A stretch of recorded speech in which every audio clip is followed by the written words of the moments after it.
Welcome back to the Big Tire Garage. It's time for another one of our Q&A sessions from here inside the shop. Now, I apologize, it's been a while since we've done one of these. It just sort of seems that every year, I get ready for Easter Jeep Safari, get the vehicle ready, head out, have a great time out in Moab, and I come back and I'm just playing catch up for at least 3 to 4 weeks before I can get my legs back underneath me.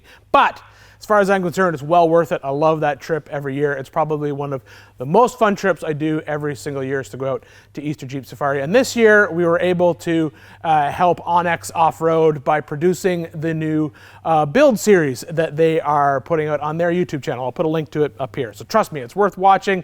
They got some of the biggest names in the YouTube world going head to head on a build competition to compete for a spot on this year's Ultimate Adventure. So part of my trip to Moab this year was producing and filming that with my crew. But now we're back in the shop and we're back caught up with everything they need to get caught up with, and now it's time to answer some questions.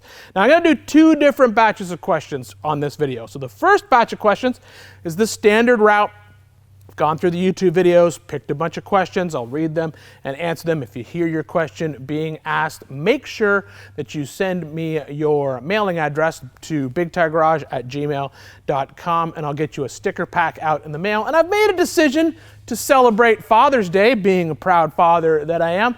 I'm also going to include on this Q&A session one of the Big Tire Garage iron-on patches along with the sticker pack. So you're going to get a bunch of cool stuff in the mail if I chose your question. Now, the second batch of questions is I'm going to answer all of the questions from my most recent build video that I put on YouTube. And there was a lot of them and a lot of heated discussion back and forth on there. So I figured instead of just basically picking a few of those questions, I put them into categories and I'm going to answer all of them right here. And that video is the complete overhaul of my 18-foot car hauler. I'll put a link to that video somewhere up here. But before we jump into those questions, I want to thank this week's video sponsor, Ridge. Now this is just in time for Father's Day. Trust me, I know it is always hard to find that perfect gift for your dad on Father's Day, and Ridge is offering one of their biggest discounts of the entire year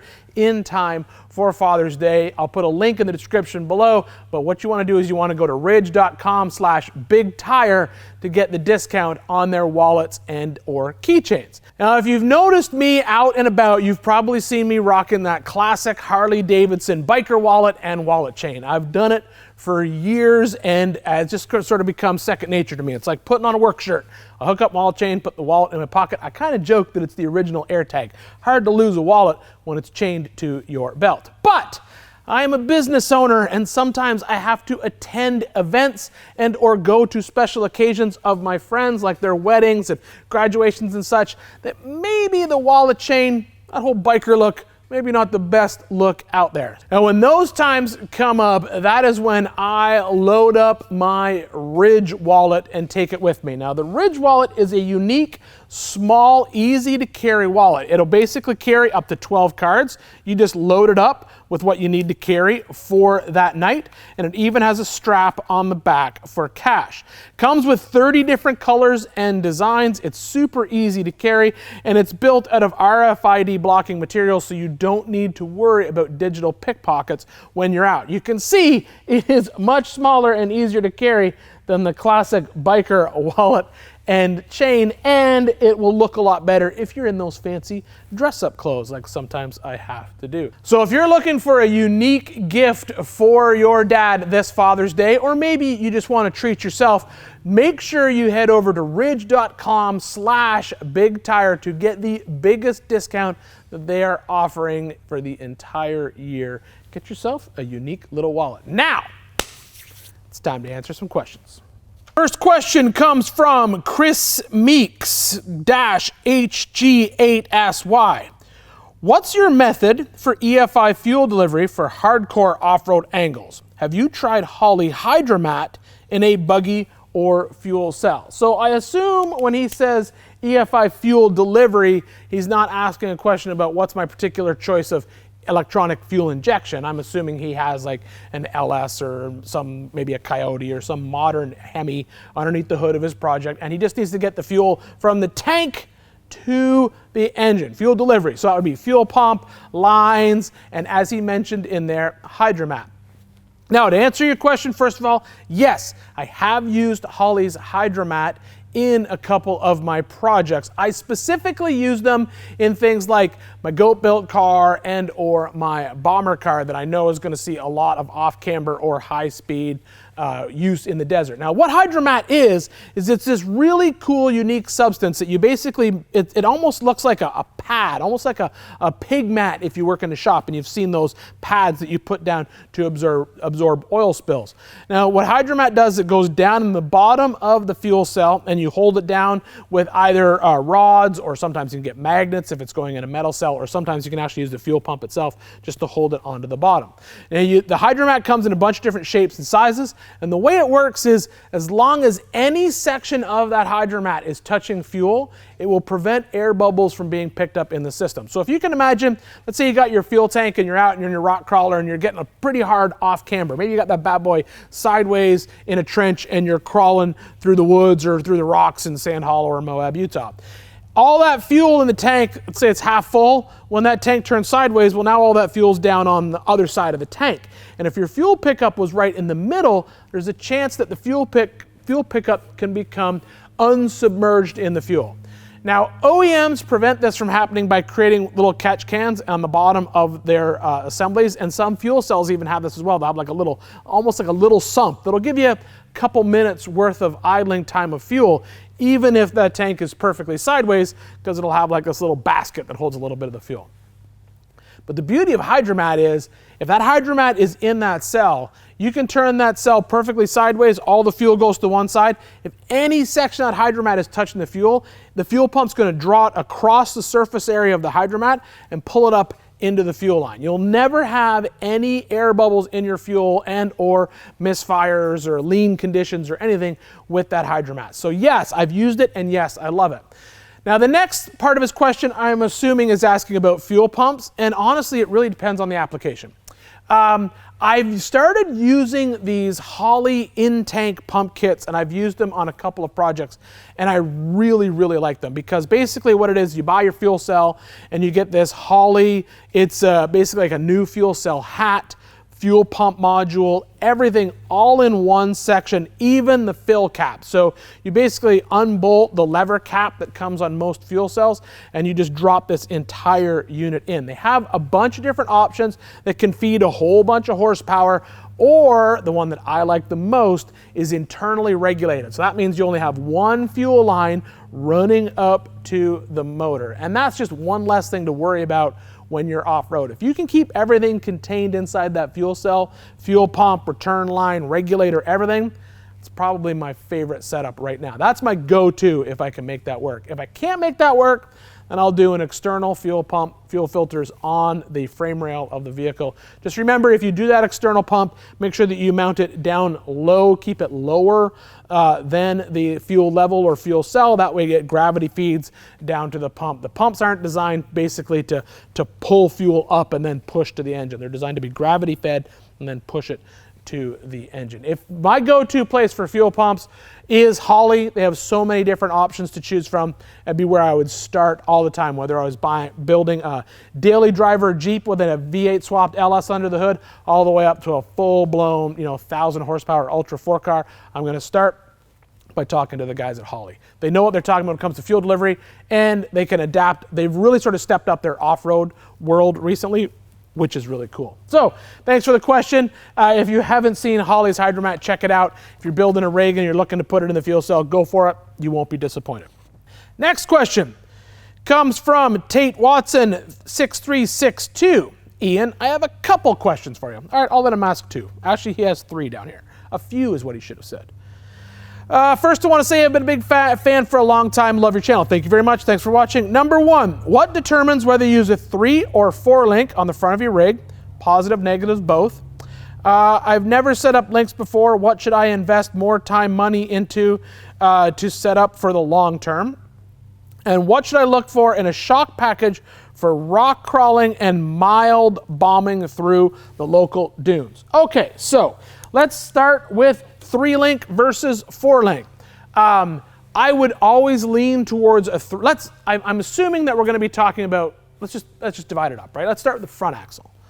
Front axle, I am always going to lean towards a 3-link. So the 3-link is basically 2 lower links, 1 upper link, and then a drag link or tie rod. Now, that is what I'm going to lean to on anything that has a steering gear or steering box. So if you have a mechanical steering setup on your vehicle, that means that you have a steering wheel with a rod that goes down to a steering gear. Some people call it a steering box. And then from that box, you basically have the drag link that goes down to one side of the axle and then the tie rod that ties the two together. So that is a mechanical steering. Now, it can be power mechanical, it can be power assist mechanical, depending on what you're building. But you have a mechanical connection. In that situation, I am always going to lean towards building a 3-link. Now, the reason that I do that is the 3-link is going to give you the most amount of articulation in that front axle while still allowing you to keep the axle traveling in the same arc as your drag link, which is what you need to do to eliminate bump steer. OEMs use 4 links. I think that's just because I think that's just what they always have done. So they'll do a 4-link with a panhard bar with a mechanical steering. But if I'm looking for really good off-road ability, I'm going to do that 3-link up front, and I'm going to focus on making sure that I don't have bump steer in the vehicle. Now, if I don't have mechanical connection, so I have full hydro steering like I have in my bomber car or in my goat build car, no questions asked, 4-link. Triangulated 4-link on the front. That's going to give you the smoothest range of arc. That means the axle will travel straight up and down. It's not going to swing in any way. So it's going to give you the most predictable travel in the suspension. It's going to give you the most amount of travel because you don't need to worry about binding the joints that you put on that drag link. Sometimes you end up having to limit the amount of travel a 3-link has because you don't want the steering to bind, and that usually ends up being your limiting factor. But with a 4-link, and full hydraulic, the only limit is the length of the hoses that you can put in there and the length of the shocks. So full hydraulic, I'm going to go 4-link. Next questions he asks, he's never done it before and he wants to know what to focus on. Really, if you've never done it before, it's really going to depend on whether you're doing it on a buggy or whether you're doing it on a vehicle that already has a body and everything on it. Let's say a Jeep, probably a very popular item to do it to. So if you're doing a Jeep, the nice thing there is there are so many companies that offer out-of-the-box weld-on 4-link and 3-link kits for most models of Jeeps, from YJs all the way up to the JK, even some of the JLs. So if I was starting with a Jeep, that's where I would start. I'd look at companies like Genrite, Motobuilt, Artec, Barnes 4-wheel drive. They will basically have a complete do-it-yourself full fab kit that will allow you to do that 3-link or 4-link on the front. Now, if we're talking about the back of the vehicle, I'm going to go 4-link all day long, triangulated 4-link or double triangulated 4-link, maybe slightly depending on the vehicle. If it's a buggy, I'm going double triangulated 4-link. That means the lowers start close at the chassis and go out to the ends of the axles. The uppers start near the rock rails in the chassis and go towards the center of the axle. That is going to allow you for the maximum amount of articulation without ever having to worry about binding. Once again, you're only limited in a rear 4-link by drive shaft angles, shock length, everything, because you don't need to worry about steering. Last question, shock package. This is going to depend on the weight of the vehicle. So if I'm looking to build, if I want to build a full-on throw-down ultimate off-road machine, yeah, you're going to go and you're going to buy a lot of shocks. You're going to buy a coil carrier, a bypass, and an air bump for every corner.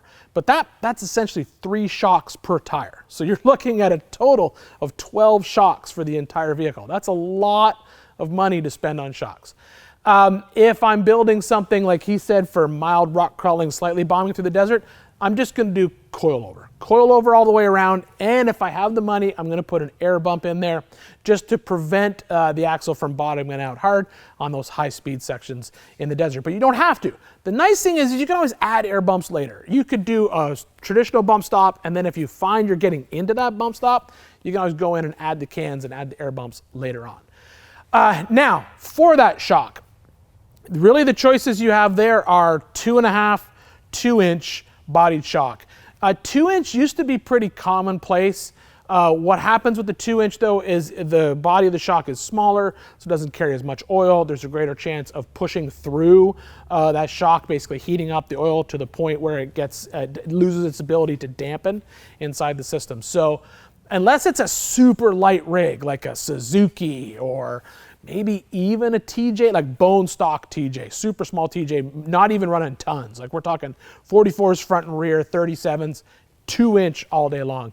Anything bigger than that, step up to the 2.5s. Trust me, you'll be happier in the long run. And then the next decision at that point becomes length. And honestly, that just depends on how much room you have in the vehicle. Don't always go for the longest shock. Sometimes, you know, a 12-inch shock might package better underneath the front of a Jeep TJ, and everyone puts 14s, and then you'll see them end up with a hoop coming through the hood, which I'm not a big fan of, and unless you absolutely need that extra 2 inches of travel, the 12 might have packaged better and given you everything that you wanted in the long run. So hopefully that answers your question. Like I said, linking a vehicle is not difficult.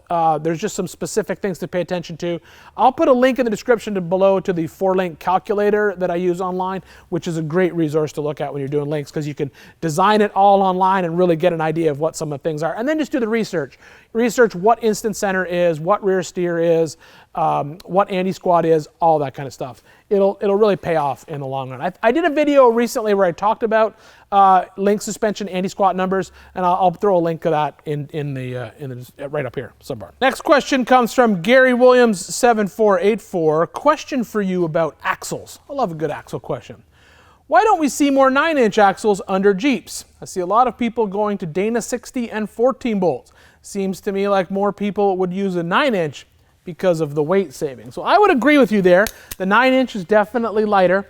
I would also say that pound for pound, a 9-inch axle, and I think that most people would agree with me, can be built to be one of the strongest axles out there for hardcore off-road abuse. If you look at things like Ultra 4 cars and trophy trucks, you don't see them slipping a 14-bolt axle underneath those vehicles. They all go with full fab custom 9-inch axles. And the key word there is full fab and custom. The reality is to build an incredibly strong 9-inch axle that is light and strong and can handle the abuse of off-road, you're going to end up going with 100% aftermarket components. So we're talking about Spider Tracks housings, Spider Tracks knuckles, Spider Tracks unit bearings. You're going to go with some type of center section, whether that's a Gearworks or a Yukon or enter name of axle company here. And the issue with all of that stuff is all those things add up to a lot of money. You can spend upwards of $25,000 to $30,000 to build 2 really good 9-inch axles to go underneath the Jeep. Now, compare that to like a 14-bolt that you can drag out of a junkyard, pick up for $500, maybe throw $1,500 at it with the lockers and gears and shafts and a disc brake conversion, and then the trusses and the brackets to mount it up underneath your Jeep. You're maybe into it for $2,500, $3,000 at the most, and you have an incredibly strong axle, way stronger than anything that was underneath that Jeep from the factory. So money is probably the #1 reason. Now, saying that, yeah, you're probably thinking, we'll just go get a 9-inch axle from a junkyard. Sure, you can do that. Couple problems there. #1, the Ford 9-inch was never available in a steering configuration. So there are no steering 9-inch axles out there. So you're going to be building some sort of custom 9-inch axle for the front of the vehicle. You might also think, okay, that's fine, get some knuckles, turn that axle into a steering axle. Not a big deal. Knuckles are cheap. Get some Dana 50 knuckles. I've done it with 14 bolts. A 14-bolt Dana 50 knuckles. Instead, let's do a 9-inch with some steering knuckles. You know, maybe get some junkyard parts, build an axle. Sure, you can do that. It's going to be cheaper. The other problem there is, now you have a steering 9-inch, but it's a low pinion 9-inch. Compare that to go grabbing a Dana 60, maybe 99 to 04 Ford Dana 60, picked it up for $1,000. You know, same thing, lockers, gears, don't even really have to do shafts unless you absolutely want to. You know, $2,000, $3,000 worth of junkyard parts and some aftermarket stuff in there, and you've got a high pinion steering full width axle that's also incredibly strong, a lot stronger than anything that came underneath that Jeep from the factory. So I think those are the 2 limiting factors. Money, and the fact that that 9-inch axle, if you're going to build it, cheaply out of junkyard parts, it's going to be a low pinion 9-inch. So that is why we don't see the 9-inch axle as the popular swap. It's that basic package. That Dana 60 14-bolt package works so well for the money that you put into it underneath a Jeep. You cannot beat that. You really can't. It's possibly one of the best packages that you can sling underneath a Jeep or a Bronco or pretty much anything that you want to go hardcore off-road. That 60 14-bolt, hands down, it's hard to beat for the money. That's just the reality. So those are the 3 questions. So if you heard your username being said, make sure to send me your mailing address to bigtiregarage@gmail.com, and I'll get you a sticker pack out in the mail. And I'm going to throw in Big Tire Garage iron-on patch for your work shirt, work jacket, whatever you want, just for the section of questions alone. So now it's time to move on to the second set of questions. Now, these are all questions that came up during my most recent video where I overhauled my car trailer thanks to my sponsor, Lippert Axles. And there was a lot of discussion on that page about that trailer, and a lot of people were asking or making the exact same comments. So what I did is I basically grouped them all together right here. I'm not going to give anybody credit for any of these questions or send out any stickers because a lot of these were just duplicates, just over and over and over again, and I kind of got tired of just answering the same question in the comment section. So I'm going to answer them all right here. So the first was a lot of questions about the color coding inside the junction box that I put on the trailer. And there seemed to be a lot of back and forth on that about whether or not I was correct in saying that the color coding was wrong, or whether there is different color coding for 7-pin versus 4-pin.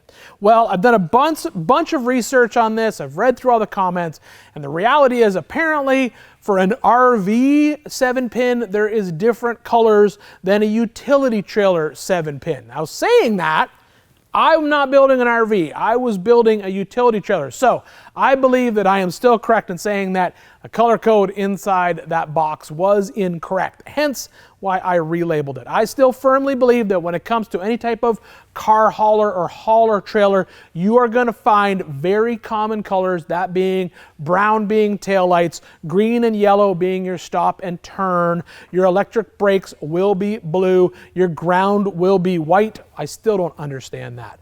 I went and double checked. I have a big 40-foot long Kaufman trailer that I bought from the dealer, and it has never been modified. I pulled the 7-pin connector back on that, and it was coded the same way as a 4-pin would be using the color coding scheme that I just described. So from the sounds of it, it looks like that box might be an RV box, but like I said, I'm not building an RV. So color of the wiring, that was a huge issue, but I still think I made the right decision by just labeling the box and using the original colors that you see in the trailer. Next question was spare tire locations. Why didn't I put them underneath the trailer? Now, a lot of people made that suggestion of putting like a spare tire mount, go get it at the junkyard and get the spare tire and lifting mount, mounting it underneath the trailer and pulling the tire up.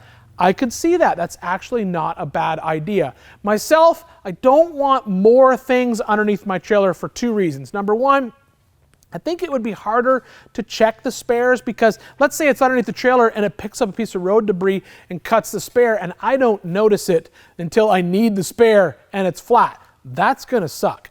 Number two, I understand how it would protect it from UV rays, but what I've done since making that video is I've actually got some covers on those spares now, so I don't have to worry about the light beating down on those tires. So I understand the argument about getting them up underneath the trailer. I still think it's better to have them out where you can visually check them before you leave for a trip every time you go. A lot of people wanted to know why I didn't put a hub with the mount, and that is a great suggestion.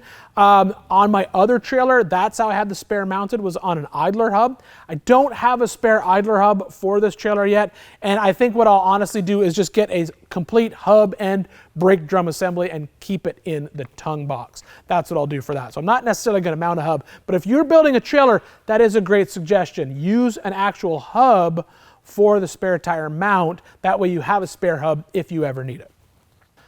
Why not torsion axles? That's a great question. Torsion axles work great. Well, the trailer was already leaf sprung and I didn't want to completely change the suspension design. I also find torsion axle trailers sit a little bit lower, and the last thing I want is this trailer sitting lower to the ground. Places I drag this trailer, whether it's through a field to pick up a junk Jeep or whether it's up a mountain pass to get to a trail, I actually like the trailer the height it is. I'd almost prefer it actually sit a little bit taller, to be honest with you, but that's why I didn't go with torsion axles. Now this is honestly the most talked about item in all the questions, and that was the fact that no, my trailer is not a 10,000 pound trailer now, considering I took out two 3,500 pound axles and replaced them with two 5,000 pound axles. Now, some of you are right and some of you are wrong, and I'll explain why. So the ones that were right, yes, technically it's two 5,000 pound axles, but you do need to subtract the weight of the trailer frame and all of the items on it, and that will give you your actual carrying capacity. So yes, you are right. It's not that the trailer can carry 10,000 pounds, it's that the axles are now rated at 10,000 pounds, and everything above them can add up to 10,000 pounds. Now, a lot of you made comments about the thickness of the steel, the material the trailer is made out of, the frame, all those things. Now, before I started this project, I went down to my local trailer manufacturer, it's actually right across the street, and I looked at a couple of trailers that they had there. That's where I got the price for the one trailer that I was thinking of buying. And they had a 7,000 pound trailer and a 10,000 pound trailer parked right beside each other. And I pulled my measuring tape out and I measured them, and they were identical trailers on the frame and everything about them. The only thing that was different were the axles. I also went and researched on the website from the company that made my trailer. That trailer company says that their 10,000 pound trailers use 5-inch C-channel for the trailer frame and 5-inch C-channel for the tongue, but they do say that it is thicker. I checked with my trailer and I have 5-inch C-channel everywhere on the frame and 5-inch C-channel on the tongue. The coupler came up from a couple of people. Honestly, I can't speak to that. There is a plate that's been welded over the top of my coupler, so I can't read all the specs on it. I didn't weld that there. Somebody else, when they built the trailer, they welded it on there when they welded the coupler on. But it's a 2 5/16 inch ball trailer, and the coupler looks identical to the coupler on the trailer that I saw at the trailer retailer that I was looking at, comparing the two when I built mine. So I am going to say that I am very confident that the frame of the trailer can carry the additional weight that the axles can now support. Now, saying that, all of a sudden, all my vehicles didn't just get heavier. I'm not hauling anything differently. It's not like I'm going to use this trailer now to haul heavy equipment. I'm still going to be hauling my M715, my Bomber, my Toyota, all the same items that I'm hauling. The main reason that I upgraded to the 10,000 pound axles were to get a larger wheel bearing and a better hub assembly, as well as brakes on all four wheels. It's not because I plan to carry that much more of a load on the trailer, but everyone who said that the frame was wrong, I disagree with that. The frame is identical to a 10,000 pound trailer that I can buy off the lot. Next, this was another heated one. I should have sold the trailer and bought another trailer because I'd be money ahead. Well, I don't know what trailers are selling for where you live, but I went and looked around my local area, jumped on Facebook Marketplace. My trailer, I think I'd get maybe $1,000 to $1,500 if I'm lucky. And then on top of that, no offense, I know some people who've bought some brand new trailers lately and they did not end well. I know someone who bought a brand new trailer and it literally broke in half on his way to Johnson Valley. I know my trailer, I know it's towed a lot, so I'm very confident on the construction of the actual frame of that trailer. I'm not worried about that. So I don't think I would be money ahead, and then also I don't think I'd be happy in the long run because the trailer that I bought still wouldn't have all the new items that I put on my trailer either. So no, I still think that I am money ahead for building the trailer. Oh, a lot of people said, oh, you didn't count your labor, you didn't count the welder, you didn't count the plasma table. Like, come on, guys. If I counted the labor for everything that I built in the shop, I wouldn't build anything. My labor's not cheap. I do this because I love doing it, not because I'm doing it because I'm trying to basically make money. The main reason I showed you the price breakdown on that trailer was to show that, yeah, I ended up being further ahead by doing all the work myself. How do you power the winch? Guess I didn't show this in the video. I did mention it a couple times. I do have a small 12-volt battery that is inside the tongue box. I just built a simple battery box for it, and that is what basically powers the winch, and it is recharged when I plug it into the 7-pin connector. A lot of people suggested adding a solar panel too, which I think is a great idea. Maybe I will do that in the future. There's no way that 1/8" plate is going to work for the jack. Well, I disagree, because A, it's working just fine, and B, when you're looking at something like that 1/8" plate that I put for the jack, that is honestly not the failure point in that system. The jack itself, the little tabs that you bolt the jack down with, they're 1/8" steel, and they only have like a 3/4 inch weld on it. The bolts that were originally designed to go through that were like a 3/8. I think I ground them out and stepped them up to a 7/16. The 1/8" plate is not the weak point in that jack mount. The actual jack is the weak point. So I'm quite confident that that 1/8" plate is going to hold up just fine. No way that winch plate's going to last. No, it will. It all depends on how you design a winch plate. Yes, manufacturers suggest a thicker winch plate when you're building a bumper or custom bumper. But in the case of this trailer, I'm never going to use all max 10,000 pounds pull on that winch. It's just not going to happen. And then second of all, the way that a winch works is the load is not really on the plate itself. It's actually it's the shear load of the bolts that go up through the feet, because the winch is trying to pull off the plate, and it's trying to tear the basically bolts out through. I'll keep an eye on it, and if the holes start to waller out a little bit, what I can do is just add a strip. I've done it before on some projects, but I've used 1/8" plate on winch mounts on full bumper builds, and it's worked just fine. You just have to understand how the system works. And if you look at a lot of aftermarket bumpers out there, where the winch bolts down, sometimes it's only 1/8" plate as well. The wiring loom. A lot of people were concerned about the wiring loom. Trust me, I've built a lot of wiring harnesses in my time. That loom is twisted. It is wrapped with one layer of electrical tape. It's wrapped with another layer of high friction tape. And then it's also secured in the trailer, not only through the holes that the manufacturer had blown through there. Actually went in afterwards and put some little cushion clamps on it and screwed it into the wood with some short little wood screws that I did underneath, just to keep it extra safe.